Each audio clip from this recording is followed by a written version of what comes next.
तुम्ही मुलींच्या शिक्षणामध्ये मुळात मला तर आता रोज 1 तास संजय राऊतांसारखं प्रबोधनपर भाषण केलं पाहिजे.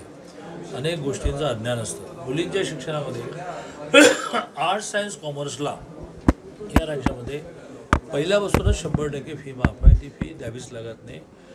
द्यावी कुठली लागते तर प्रोफेशनल कोर्सेसच्या ॲडमिशनसाठी. ती प्रोफेशनल कॉलेजेस अजूनही सुरू व्हायचे आहेत. मग ती सुरू कधी होते? जी आर तर काढा. तर तो जी आर मुंबईमध्ये अजूनही निवडणुकीची आचारसंहिता आहे, जरी पुण्यात नसली तरी. का तर मुंबईमध्ये पदवीधर आणि शिक्षक अशा 2 निवडणुका 26ला आहेत. ती आचारसंहिता संपल्याशिवाय आपल्याला कुठलाही मोठा निर्णय घेतला तर आचारसंहितेप्रमाणे त्याचा गुन्हा होईल. 26 तारखेला मुंबईची निवडणूक संपल्यानंतर आचारसंहिता संपेल की लगेचच 27ला अधिवेशन सुरू होतं आहे. त्या अधिवेशनाच्या एखाद्याच पहिल्या दिवशी किंवा आचारसंहिता कधीकधी रिझल्ट लागल्यानंतर जेव्हा फायनल नोटिफिकेशन निघतं की निवडणूक संपली, त्यानंतर आचारसंहिता संपते 2-3 दिवसांनी.